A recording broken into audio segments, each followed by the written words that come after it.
Bale. Here. Altman. Here. Candela. Here. Kwan. Here. Sullivan. Here. Please rise to the pledge of allegiance. I pledge allegiance to the flag of the United States of America and to the republic for which it stands, one nation, under God, indivisible, with liberty and justice for all. Okay, we now open the floor for public comments on agenda items only. Do we have any public comments this evening? Okay, and now I will turn the floor over to the superintendent for presentations. So we have a few presentations tonight. We're going to start out with, we have probably one of the most famous people, not only at West Oak, but I think in Mundelein and possibly all of the state, because we have blasted this notice out about how Marcia Tagala is our Illinois winner coming from West Oak for the Doodle for Google contest. And I know this is something that her teacher, Ms. Sohn, submitted for. So I'm going to turn the floor over to Mr. Williford, who is going to introduce Ms. Sohn. And Ms. Sohn, would you do a little introduction of the contest and then your impressions of Marcia? So Mr. Williford. Thank you, Dr. Sherman-Lewis. We are very blessed that Marcia's here, and we're very excited, as you can see from the pictures. Just real quickly, I was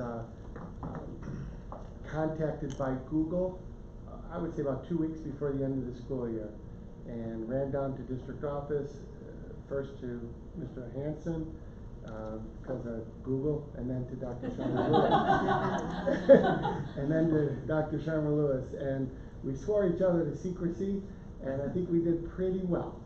We did pretty well, and but it was exciting because when you get a call like that and to find out that we're blessed. So it's only fitting because Mrs. Sohn has had 4 students this year recognized for their incredible artwork, 3 at the Stevenson, and now Marcia with this as well. And we're very, very blessed to have such talented students.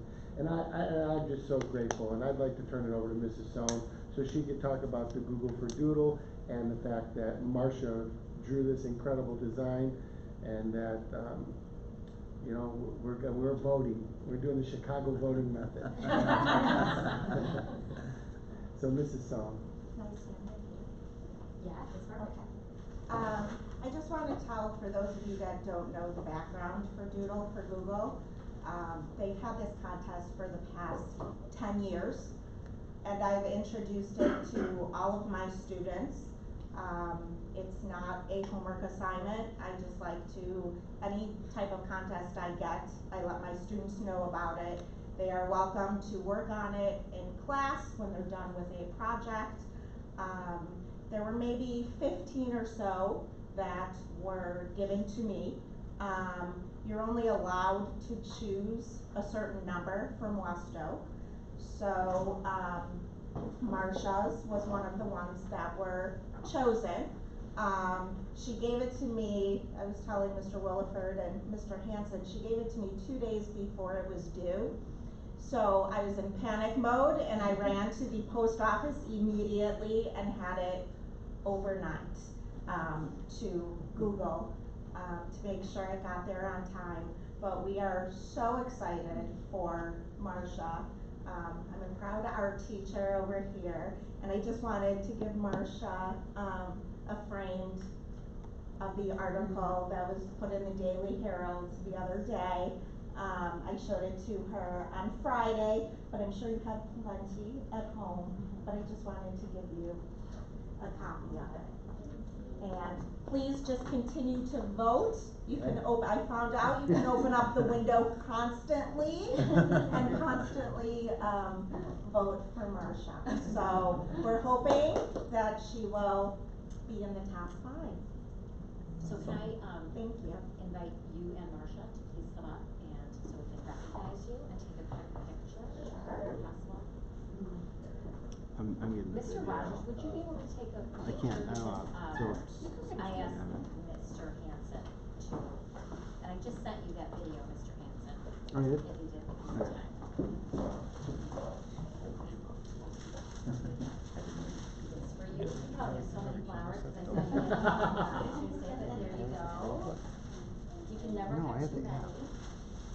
Make it pretty. So thank you for your leadership, thank you for your creativity, your support for all of our kids all the time. Thank you, and for the success. Thank you.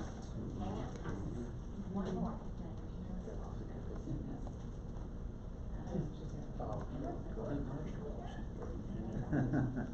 right, where should we stand? Mr. Wilfer, would you like to come up? You're gonna come in front of the podium here? We're trying to figure out if we should. Yes, if you could put that picture back up. Yeah. Well, he's doing a little favor for me, because I'm sure. Where are we T- standing? Just stand in front of the podium here. There, stand this way.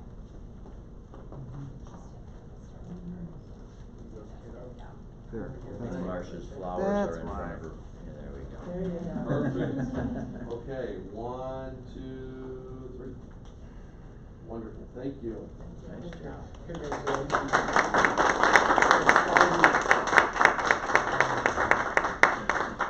just in closing, we wanted to share with you, we had the Daily Herald here, and Google came out from their national headquarters, Chicago headquarters. So this is kind of a capture, this is just a quick moment of the, event last week, and it was, on their website, on, Daily Herald's website. Illinois is right here from your school, so we're here to celebrate him or her, whoever she may be, in the Springberry room. So you are going to need your help to drum up excitement and figure out who is going to be the winner for our room.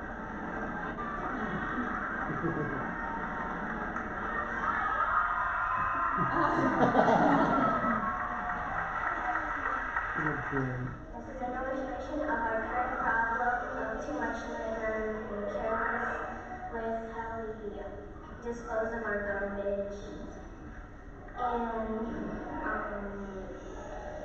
other problems regarding Earth as a whole.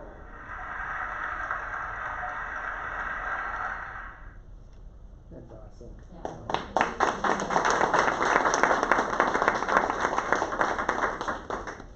So thank you, Marcia, thank you, Mr. and Mrs. Gala, and thank you, Ms. Stone, for coming. Our next presentation, is, Ms. Valdonen from CEDAL, and I know, a lot of our board members are new, Val, so this is a great opportunity for you to come and share an overview of what CEDAL is, our partnership, and then, your goals and how we work together. Great. So thank you for the opportunity to come and take a few brief moments of your time. I appreciate the partnership with this whole team and with Dr. Sharma Lewis also. We work very closely together to help support your students. CEDAL stands for the Special Education District of Lake County. Our main campus is in Gages Lake School. And we also have a school board, but it's actually made up, we have 2 boards. The first board, which actually meets tomorrow night, and we have a governing board orientation. So one of you volunteers or is elected by your peers to join me on that governing board. It's made up of 31 member districts that come together throughout Lake County. We meet quarterly, and the governing board then delegates to the executive board, which meets monthly. Our executive board is made up of governing board members, a few superintendents, and then the regional office superintendent. And they're the ones that do kind of what you do on a monthly basis of being able to approve our policies and procedures. But the governing board helps to approve our budget, which we'll be going over our first budget tomorrow evening, our draft budget. Then we also have our central leadership team, which consists of myself, an assistant superintendent of curriculum, business, and then HR. And we work in tandem to be able to help our students really fulfill our vision statements of all learners to lead productive, responsible, and healthy lives. We do that with partnerships with our staff, and also partnerships within the community. And so these are 2 opportunities that we've had this year. We have a foundation that we work with that helps provide extra opportunities because students with special needs have additional costs with their needs for education. And so our budget doesn't always cover those enhancements. And so we work with the CEDAL Foundation. The Enchanted Backpack Program donated quite a bit, $40,000 worth of supplies for our classrooms. At Gages Lake School, it was a very exciting day when they came. And then Warren High School, their athletic department actually did a food drive. We run a weekend backpack program because when we talk about our learners having healthy lives, it's about what they're doing in the classroom because they have special needs and they need additional support, but it's really supporting the family as a whole and the individuals, because most of our students, we have a large population that are on free and reduced lunch. And so this was one way that we could fund our backpack program, which actually runs all year long. Our mission statement of providing exceptional services for exceptional students, we support many of your students that are unable to be supported within the school building.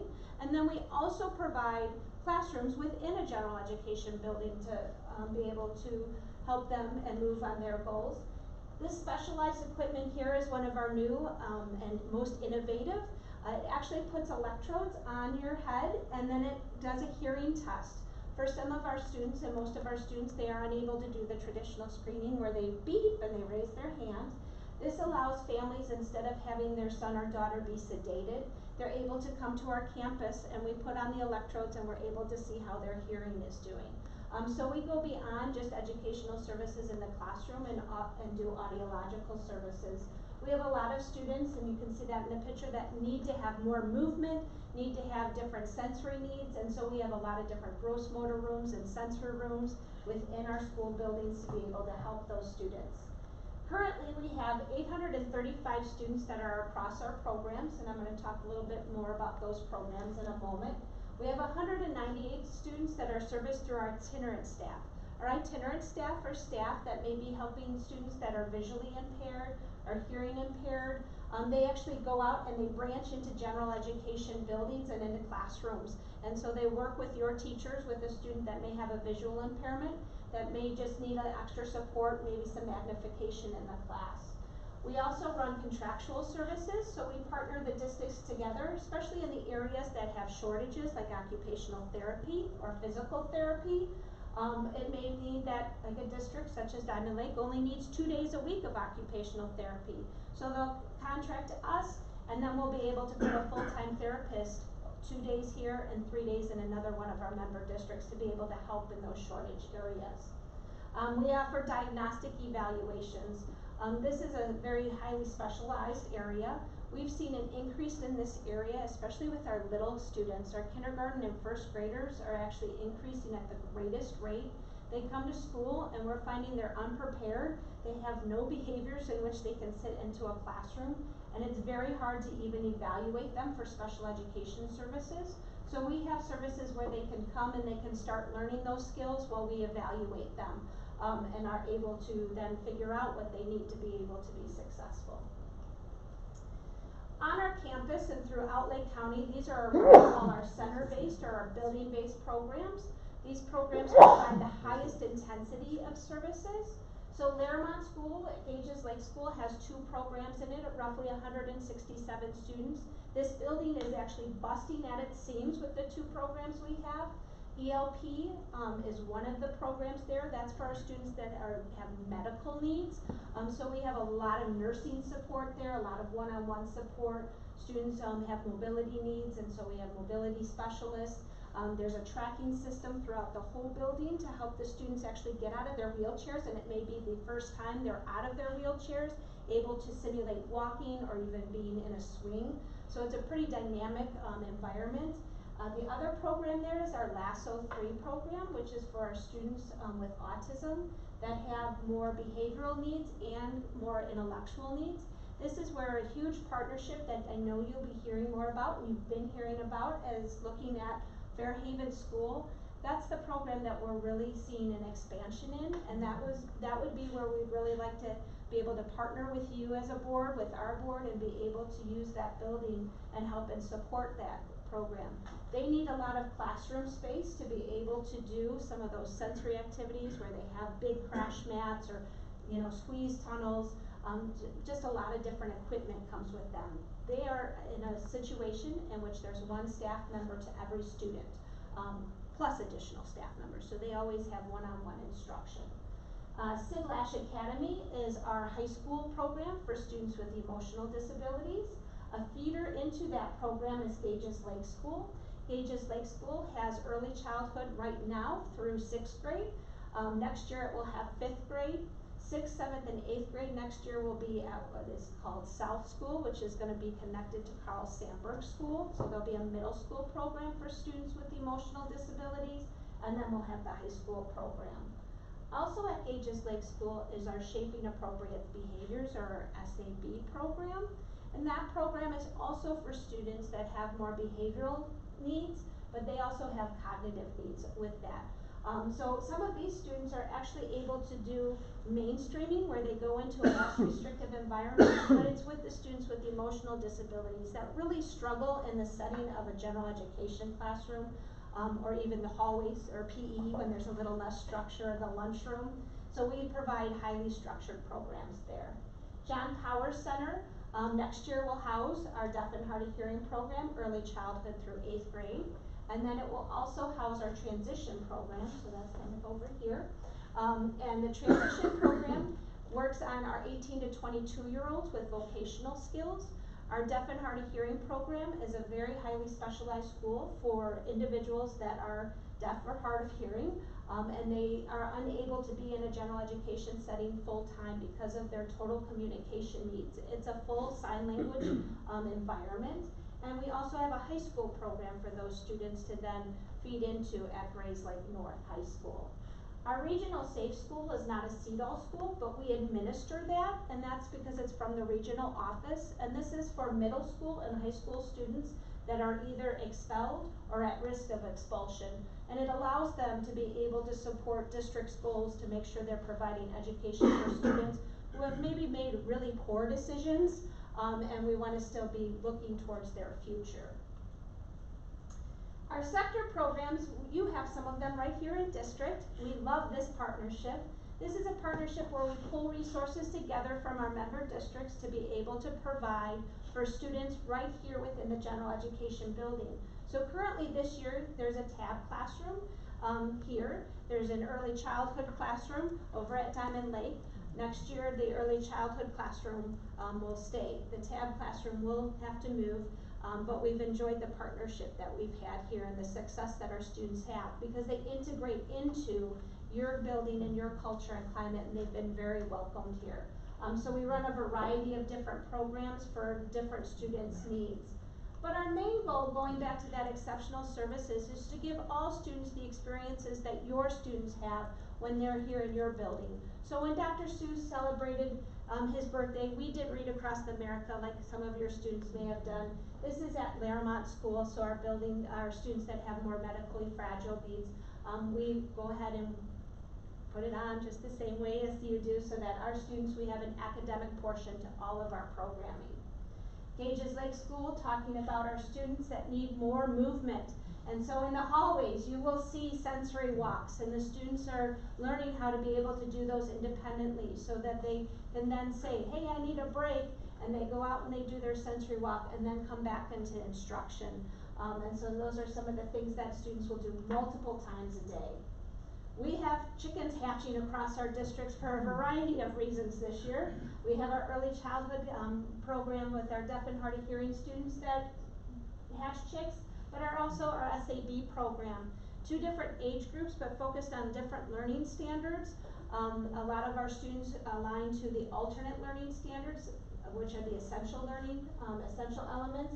And so they're really working on kindness and going out and being able to, you know, talk about things such as when they're talking about matter, solid and liquid, and what that would be in the real world. Whereas our students at our deaf and hard of hearing program are learning typical curriculum, just like your sons and daughters, and I think you're going to be talking about some curriculum with some of your programming needs tonight that would tie into. We also look at that whole child again. So we have partnerships with different organizations that come in. This was Miles for Smiles. So our students, we need to give them academic support, but if they aren't feeling healthy and they don't have healthy mouths, they're not feeling good at school. And so we have partnerships within our schools where we have dentists actually come on site. We have doctors that come on site and will do immunizations so that our students can be in school as much as possible. We also have extracurriculars. So we have sporting events that happen and art shows for our students, because we want a whole well-rounded student. And so these are some of the different events that we've had this year throughout our middle school and our high school programs. And we have Special Olympics that start at age 9 and go up. A very valuable time for our students to learn compassion and love, and these are actually 2 classmates cheering on as they went to state for track and field. So we get big, and when we have state winners, they look a little younger than, you know, when they win at state at Mundelein High School, but we still, well, they're Stevenson, but we still celebrate them just as much and have big ticketer parades and pound the, you know, the drum. But our real focus is to be able to help be an extension of you and your district and provide services for your students that would be in line with your goals, both academically, social, emotionally, and then looking at lifelong goals. So that's really what I wanted to share tonight. I can take a couple questions, I think, or sure, if there's any quick ones. Otherwise, tomorrow evening, there's an orientation at 6:15 and a board meeting at 7 o'clock, if someone could join me. I don't know who, if you've decided who's the rep yet, or how that will work, so. Otherwise, if you missed this meeting, we can catch up later too. And I was gonna ask Val, would it be okay if we had rotating board members in case one person couldn't commit to all of the meetings? Definitely. Just let me know, and I can make sure that it's a dual role and that we send out communication regularly, as long as I know who that is. And when will the new schedule be out? For next year's meeting, sorry. Next year's meeting, it should be out in the next month or so. So, alright. Thank you so much. Thank you. Thank you. So our next presentation, one of the things we've done in the past few years as we've been together as a district leadership team is really strengthen and enhance the work that we do as departments, not only individual departments, but how we work collectively together. So this is just an update, hopefully in benefit of our newer board members to say what do our current departments do, and then what their goals are and what they've accomplished this year. We will do a complete goals and priorities update at the next board meeting for each of our goal areas. But this is a quick summary of the partnerships that we have with both high schools for the Department of Instruction, as well as some of the gains we've made this year in dual language. And then Dr. Fredericks and Mr. Hansen are going to talk about special education as well as instructional technology. So I'm going to hand the floor over I'm first, I guess. So the overview of the district departments, like I said, we're going to talk a little bit about special education, instructional technology, our high school partnerships, the dual language process we've made with the addition of Ms. Duffy as being a dual language support person in the areas of reading. So she's going to share some of the student data with the work she's done with teachers, and then an opportunity for you to ask any questions or give us ideas for goals or areas that you'd like to see improved upon for next year. So I believe now I can hand it over to Dr. Fredericks. Thank you. What a wonderful evening to be able to share some of the great things we do in special education with CEDAL, but also within the district. One of the things I just want to make sure we start out with this evening is the continuum of services. So before our students get to CEDAL, they have a long journey of things we offer here within district. When we're talking about special education, we always want to talk about the least restrictive environment. And that is everything we can do to support this child in the general education classroom. So this continuum is exactly where we start. After that, we do what's called resource support. If the child needs to be pulled out a little bit for instruction in either reading, writing, math, or if they need speech and language or social work pulled out of the classroom, we do that on a very limited basis. We also have a lot of our support inside the classroom, and we do that by providing a second teacher with the general education teacher to work on targeted goals and objectives. If a child needs a little bit more support than that, we still have the opportunity, because all of our special education teachers do have their own classrooms, to pull the students out for longer periods of time. Sometimes we're working on goals of regulation and working on social emotional needs, and sometimes we're working just on specific goals and objectives for core academic instruction. As we can continue down the continuum of services, that's where we begin our partnership with CEDAL.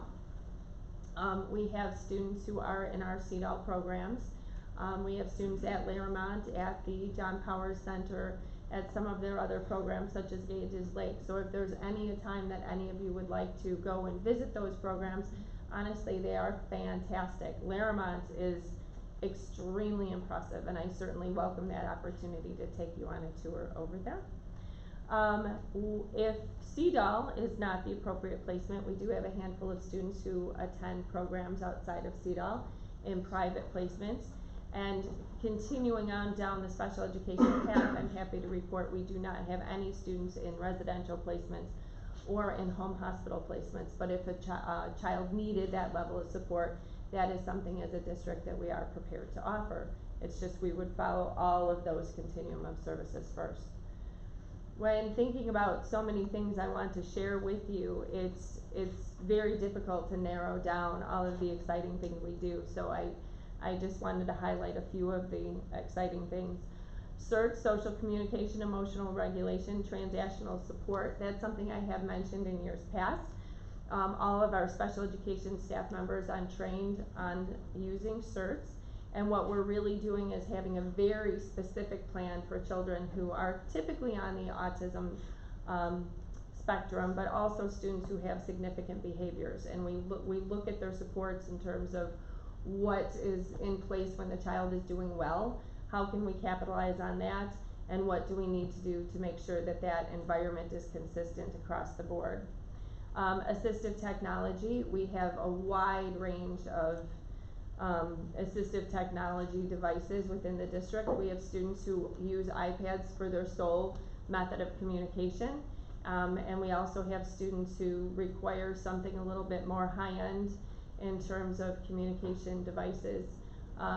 Assistive technology can be as simple as using highlighters or something to pinpoint exactly where a child needs to look, and it can be much more complex, but we again offer a continuum of those services and devices.